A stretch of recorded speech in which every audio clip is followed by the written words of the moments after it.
Okay guys, I know I look pretty crazy right now, but today I'm going to show you guys the best photo settings for your Lumix G7.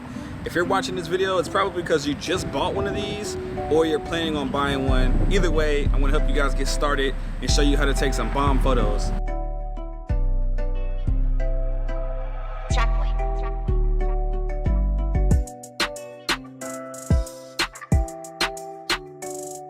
Okay guys, so let's go ahead and go over some of the settings that you would use to get some really dope photos.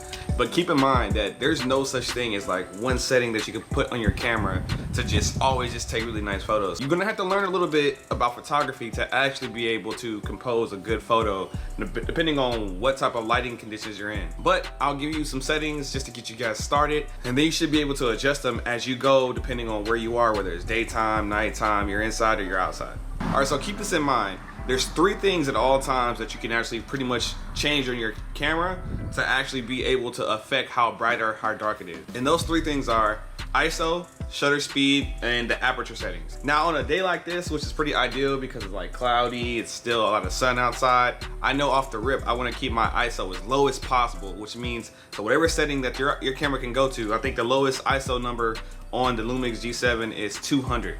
Some cameras can go as low as 100. The reason you want to keep your camera on 200 is because if you go any higher, or the higher you go on ISO, you're introducing noise in the background. All the ISO is doing is changing the sensitivity of the sensor in the camera. So you can make the sensor more sensitive, which makes a brighter photo, or you can make it less sensitive, which is a darker photo, but sharper without any extra noise and grain. The second thing is shutter speed. Shutter speed is the number that pretty much looks like a fraction. It'll usually be like 1 over something, either 1 over 50, 1 over 60, 1 over 120, whatever. Now on a day like this, my shutter speed is on 500, but it can float anywhere between 500 and maybe even 800, because one thing you need to always pay attention to when you're looking at your camera is this light meter on the bottom of the display. As soon as you lightly tap in the shutter release button and you hear that beep, all of your display settings should show up at the bottom, and you should see a little number scale that's like moving left and right depending on where you point the camera, and it's gonna go up or down, where it's like -3 or goes up to a +3. What you want is those little hash marks to stay on 0, or maybe like 1 or 2 stops below 0. Those are ideal settings because you can always, in post, you can always lighten up the darkness and still get a nice shot.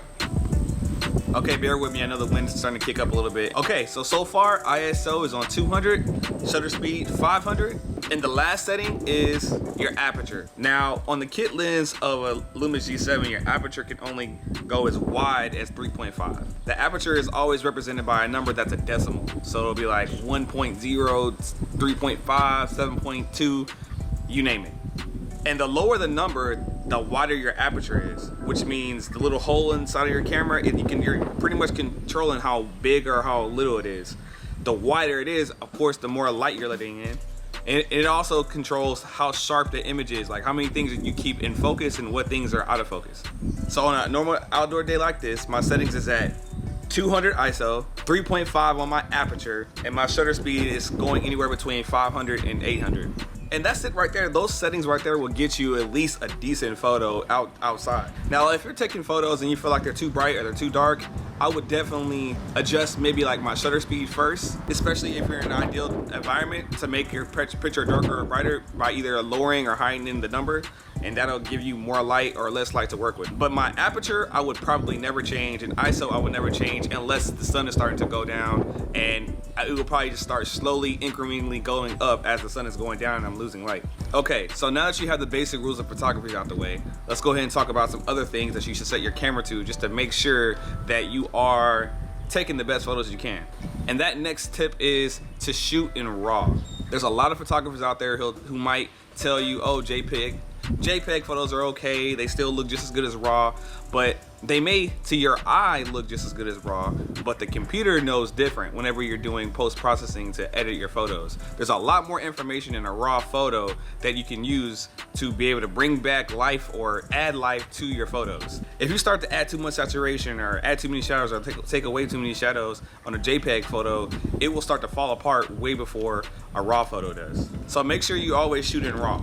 If you have the opportunity to kind of schedule your shoot and know exactly when you want to do a photo shoot, then try to schedule it during the time of the day when the sun is ideal.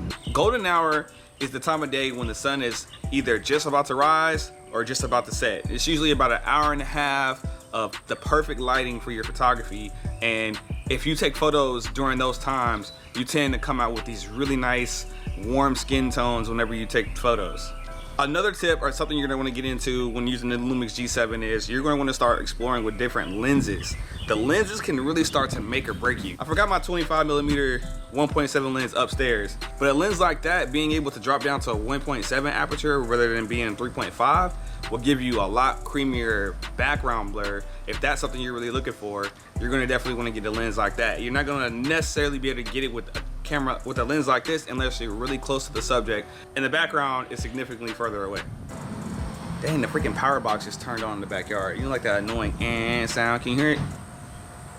Yeah.